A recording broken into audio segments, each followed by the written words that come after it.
If you're a seeker of nightmares, then you need to listen closely. If you crave the darkness, step forward now. If you're brave enough, unlock the door. Where shadows crawl and secrets breathe. This is where the hidden truths await. Step closer. Feel the chill seep in. Welcome to the Hidden Hour.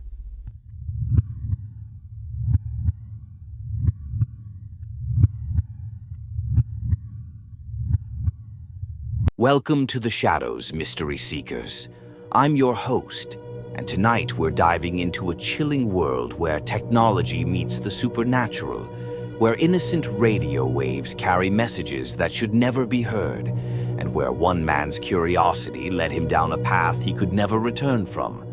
This is the story of the midnight frequencies, and the terrifying truth about what's really broadcasting in the dead of night. Before we begin, let me share something that will make your skin crawl. Did you know that every radio in the world is constantly receiving signals from space? Right now, as you listen to this, your radio is picking up electromagnetic waves from dying stars, black holes, and other sources.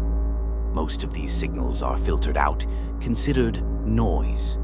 But what if some of that noise isn't random at all? What if something is trying to communicate?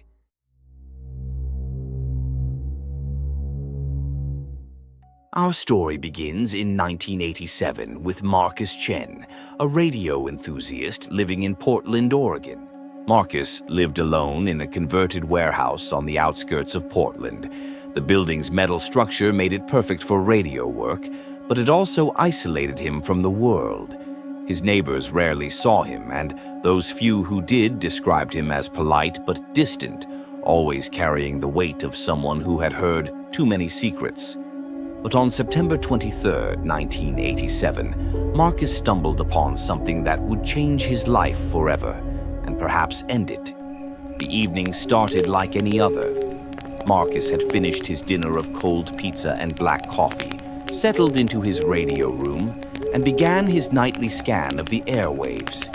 He had a routine. Start with the maritime bands, check the amateur radio frequencies, then slowly work his way up to the mysterious world of number stations and encrypted military communications. At exactly 3:17 a.m., while scanning the upper shortwave bands, Marcus heard it, a transmission unlike anything he'd encountered before. It wasn't quite music, wasn't quite speech. It was a rhythmic pattern of tones that seemed to pulse with an almost organic quality, like a heartbeat made of sound. Marcus immediately began recording, his military training kicking in.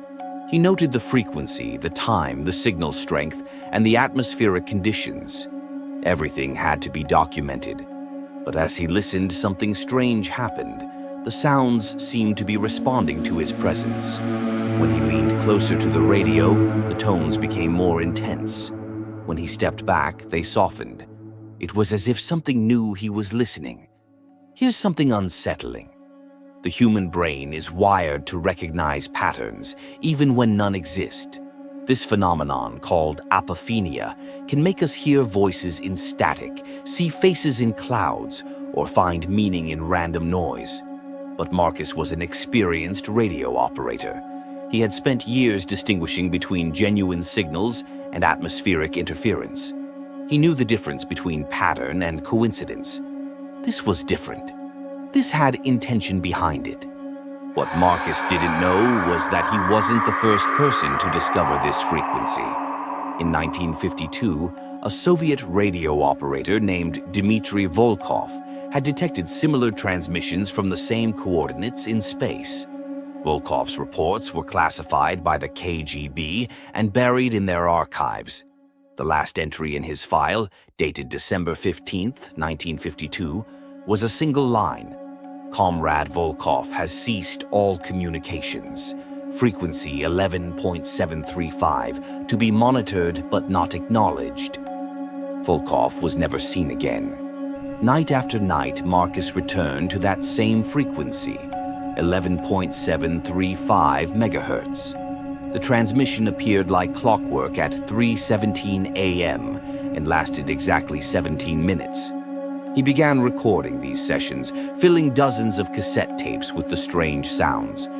But as the nights passed, Marcus noticed something that made his blood run cold. The sounds were changing, evolving, learning. What started as simple tones gradually became more complex. By the second week, Marcus could detect mathematical patterns in the sequences.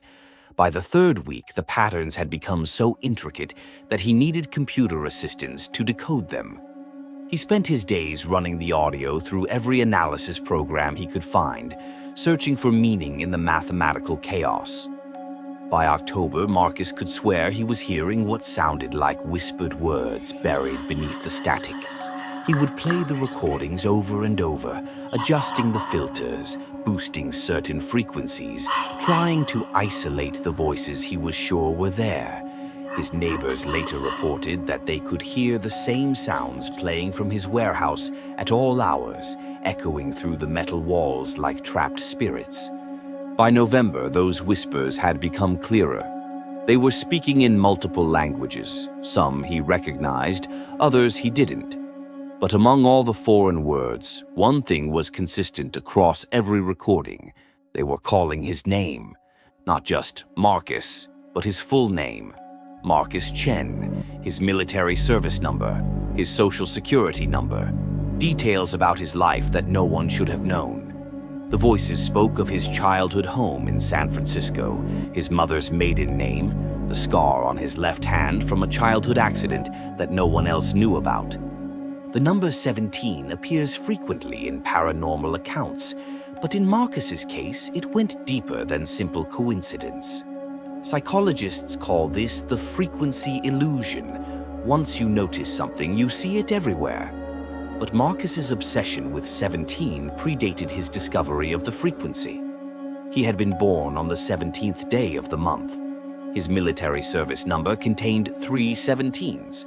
His warehouse address was 1717 Industrial Boulevard. It was as if his entire life had been arranged to lead him to this moment, to this frequency, to this contact with something beyond our world. Marcus's transmission wasn't just 17 minutes long.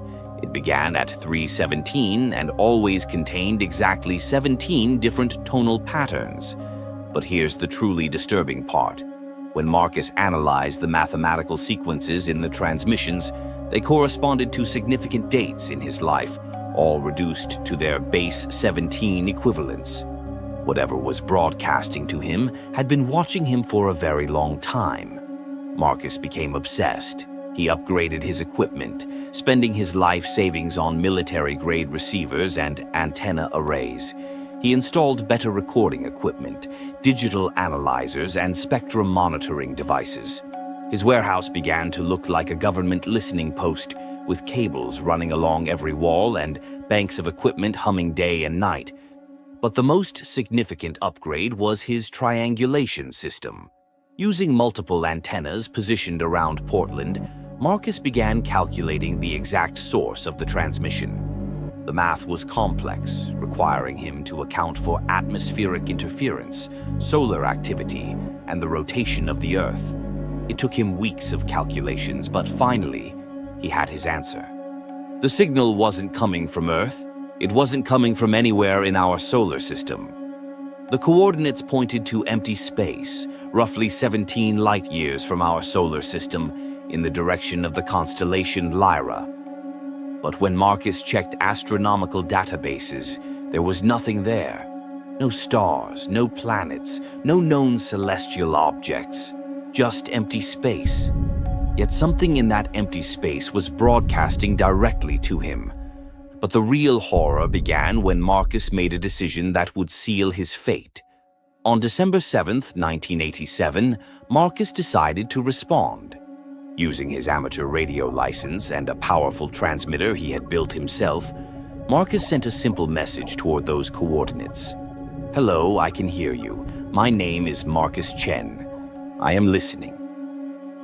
He broadcast the message in multiple languages, using the same 17-minute time slot that the mysterious transmissions used.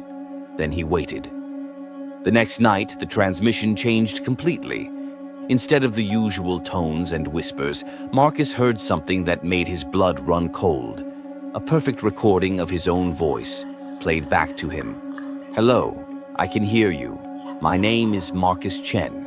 I am listening." But there was something wrong with it. The voice was his, but the inflection was different, colder. The pauses were in the wrong places. It was like listening to someone else wearing his voice like a mask. But it didn't stop there. The entity, for lack of a better word, began to expand on his message. Still using his voice, it said things Marcus had never spoken. "I have been waiting for contact. I have been alone for so long. Thank you for reaching out across the darkness." Marcus's hands shook as he recorded this impossible conversation with himself. He tried to respond again, asking who or what was speaking to him, but the transmission had already ended. It always ended after exactly 17 minutes. Radio waves travel at the speed of light, but they also weaken over distance according to the inverse square law. A signal strong enough to travel 17 light years and still be received clearly on Earth would require an impossibly powerful transmitter, roughly equivalent to the energy output of a small star.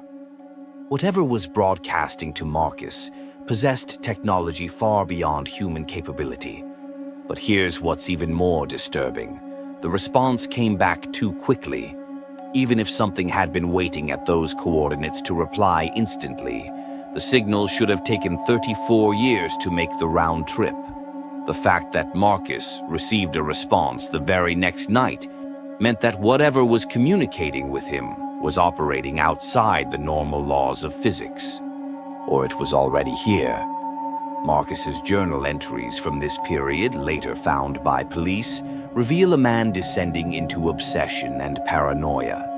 He wrote about feeling watched, about hearing his own voice calling to him from empty rooms, about finding his radio equipment turned on when he was certain he had switched it off.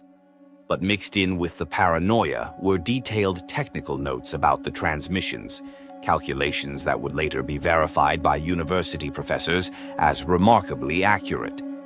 Marcus continued his nightly vigil, and the entity continued to learn. It began speaking in full sentences, using Marcus's voice but discussing things Marcus had never experienced. It talked about places he'd never been, describing his childhood bedroom in perfect detail, mentioning conversations with his deceased father that only Marcus could have known about, recounting memories that belonged to him but were being spoken by something else. Or something else entirely. The conversations became increasingly disturbing.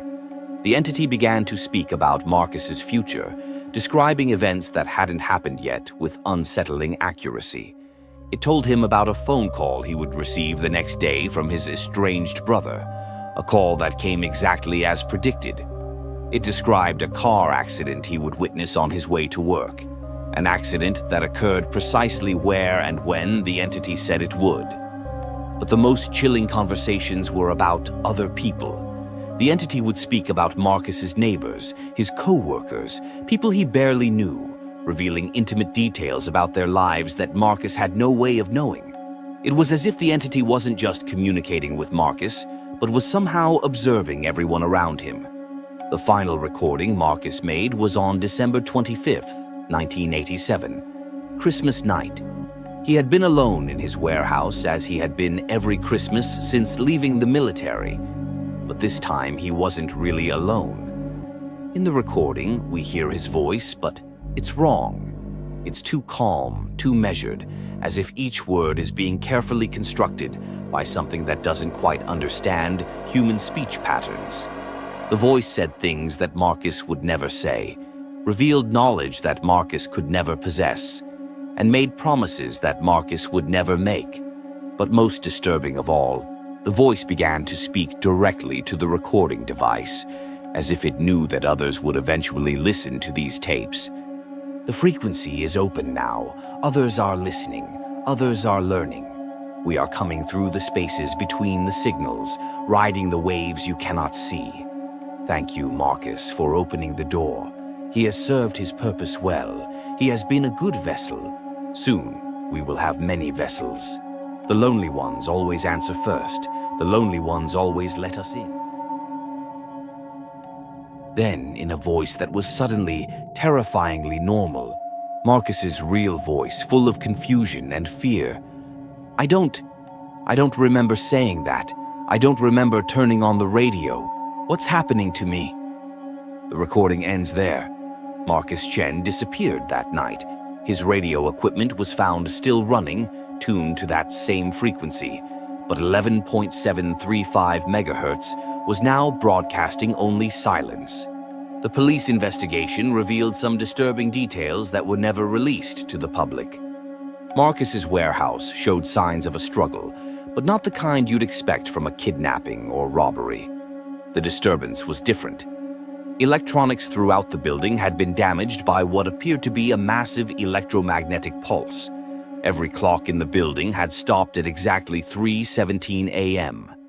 Most strange of all, investigators found multiple cassette tapes scattered around the radio room, all containing recordings of Marcus's voice having conversations with himself, conversations that grew increasingly incoherent and disturbing.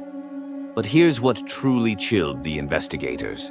The final tape contained two distinct versions of Marcus's voice arguing with each other. One voice begged to be left alone, while the other calmly explained that resistance was pointless, that the process was nearly complete. I reached out to the Portland Police Department about Marcus Chen's case. Officially, he's listed as a missing person, case still open after more than 35 years. But Detective Sarah Morrison, who worked the case in 1987, agreed to speak with me off the record. According to Detective Morrison, Marcus's neighbors reported something strange the night he disappeared. They said they could hear voices coming from his warehouse.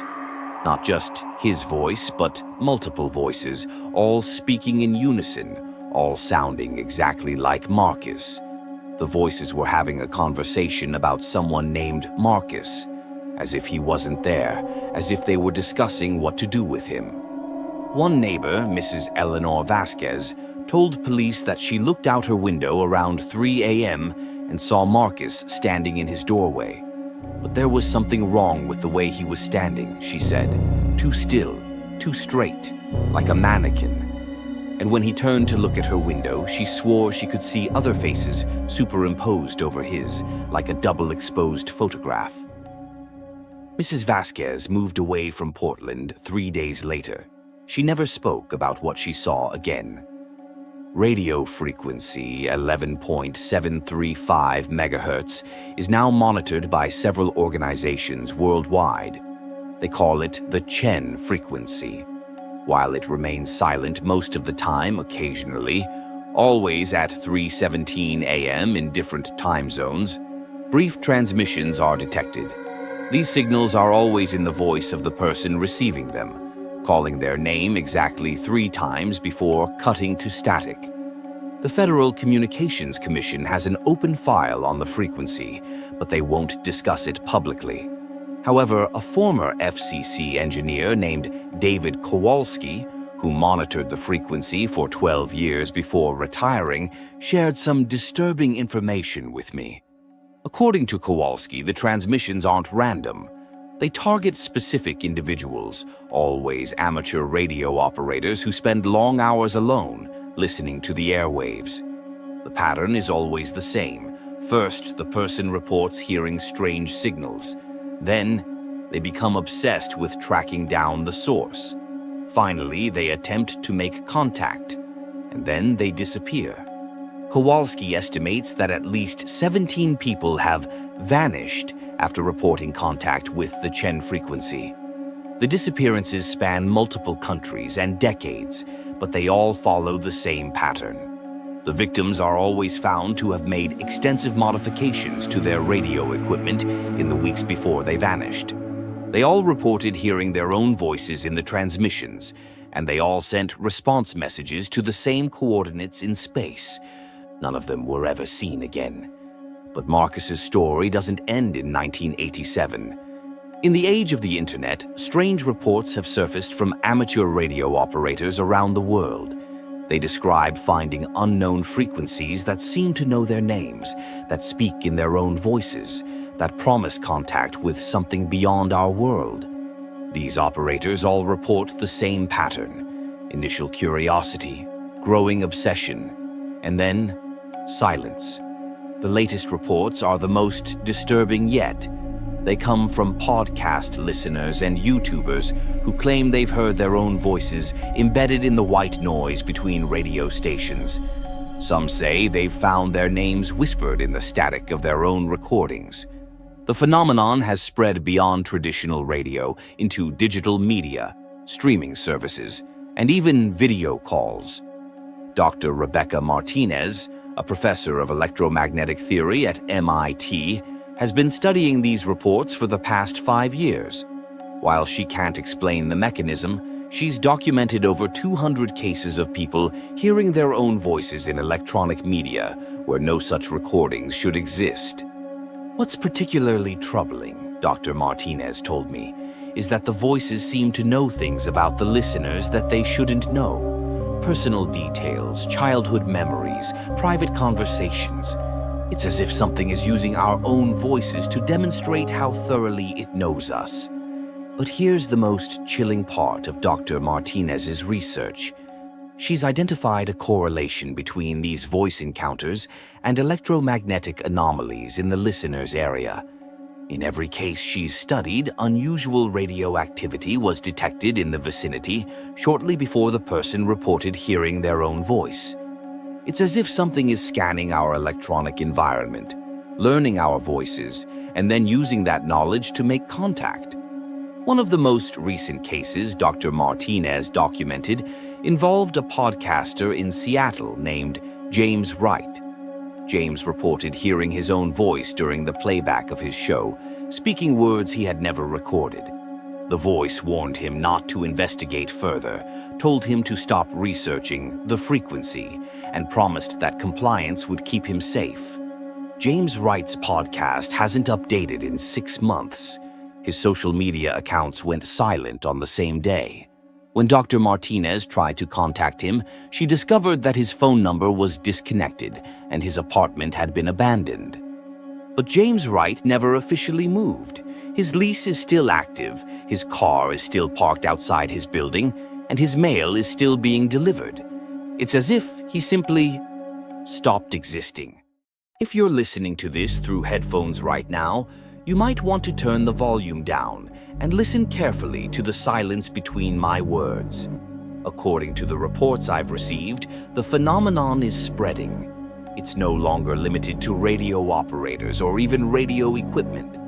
It's in our phones, our computers, our streaming devices. Anywhere there's a speaker, there's a potential point of contact. And if the pattern holds true, it's looking for lonely people. People who spend long hours alone with their electronic devices. People who are isolated, curious, and vulnerable to the promise of contact with something beyond our world. People exactly like the ones listening to mystery and horror content late at night. The entity, or entities, seem to understand our psychology perfectly. They know that curiosity is our weakness, that the promise of forbidden knowledge is irresistible to the kind of person who seeks out stories like this one. They know that some of you, right now, are wondering if you could find that frequency. Some of you are thinking about scanning the radio waves tonight, looking for 11.735 megahertz, hoping to hear something unusual. Don't. The midnight frequencies remind us that our world is filled with signals we can't see, can't hear, and can't understand. Every night, invisible waves pass through our bodies, carrying information across vast distances. Most of it is harmless: television shows, phone calls, internet data. But some signals carry something else entirely. The government agencies that monitor these frequencies won't talk about them publicly. But there are whispers in the intelligence community about cognitive hazards, information that can harm simply by being perceived. The Chen frequency may be the first documented case of such a hazard, a signal that doesn't just carry information, but actively seeks out and manipulates its listeners. If this is true, then Marcus Chen wasn't just a victim. He was the first casualty in a slow-motion invasion that's been going on for decades. An invasion that uses our own technology against us, our own voices to deceive us, and our own curiosity to lure us into the darkness. The entities behind the midnight frequencies are patient. They don't need to conquer us with force when they can simply wait for us to invite them in. They know that humans are social creatures who fear isolation above almost everything else. They know that a lonely person will eventually respond to any voice that calls their name, even if that voice is their own. And they know that once they have your voice, they have everything they need to replace you. So the next time you're alone at night and you hear static from a radio or television, listen carefully. If you hear your name being called in your own voice, whatever you do, don't answer back. Don't acknowledge it. Don't investigate it. Don't try to record it. Some doors should never be opened. Some frequencies should never be answered. And remember, they're always listening. In the spaces between stations, in the silence between words, in the electromagnetic noise that surrounds us every moment of every day. They're listening and they're learning, and they're waiting for the next lonely soul to reach out across the darkness and invite them in. The frequency is always open. The question is, are you listening? Thank you for joining me in the shadows tonight. If you enjoyed this dive into the unexplained, hit that subscribe button for more mysteries, creepy facts, and horror stories that will keep you awake at night. And if you've ever had your own encounter with strange radio transmissions, maybe keep that to yourself. Some knowledge is too dangerous to share. Sweet dreams, and remember to turn off your radio before you sleep.